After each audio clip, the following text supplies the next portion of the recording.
Since the second test versus Australia, a big topic of discussion is why India seems to be having problems in the first innings.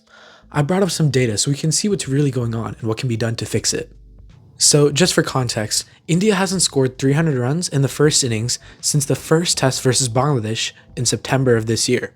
You might remember that was the test where Ravi Ashwin scored his 6th test 100 and took 6 wickets to bring India to a convincing victory. The data that I'm going to be using comes from the first innings in the following series: 2 tests in South Africa, 2 tests against Bangladesh in India, 5 tests against England in India, 3 tests against New Zealand in India, and the first 2 tests against Australia in Australia. The first thing I wanted to see was how many runs each wicket was scoring, and interestingly, I found that the first 4 wickets seemed to score about as many runs as the final 6 wickets in the first innings. If we look more recently, in the last 7 tests, the top 4 wickets have only outscored the final 6 one time, and given that one time was when New Zealand bowled India all out for 46 runs. So clearly, something's not clicking for India's top order. They aren't putting enough runs up on the board, which puts pressure on the later batters to set up a big score. Now, the batters who are most often in the top order have been Shubman Gill, Virat Kohli, Rohit Sharma, and Yashasvi Jaiswal. So it's probably best to see their first inning statistics to see what the problem is. Let's start off with Gill. In the orange, you can see how often Gill was the first wicket to fall since his entrance into the innings. In other words, until he got out, he was part of 1 partnership. In the light blue, you can see when he was part of 2 partnerships, and in the dark blue, you can see when he was part of 3 or more partnerships. Gill has a respectable first innings average of 36 runs, and he's only missed 2 games, the first test versus New Zealand and the first test versus Australia. Now, let's compare this to Kohli.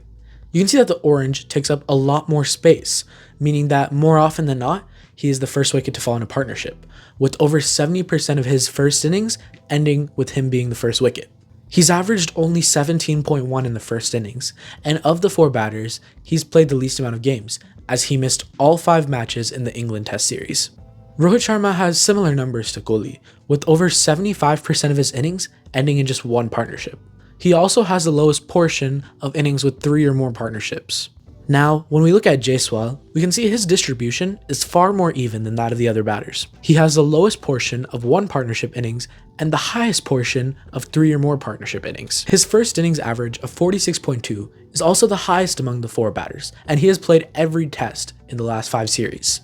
Another interesting thing to look at is how the batter's first innings averages have changed over the last year. In the orange, you'll see first innings averages from the South Africa and England Test series, while in the blue, you'll see the averages from the Bangladesh, New Zealand, and Australia Test series. It's pretty clear that besides Gill, the batter's scoring has taken a hit in the last few series. Kohli's, Rohit's, and Jaiswal's averages have decreased by over 30 runs, with Kohli and Rohit averaging 10 and under in these last few series. It's also worth mentioning that in the first 2 tests against Australia, Jaiswal has scored 2 ducks in the first innings. So what does this mean for India?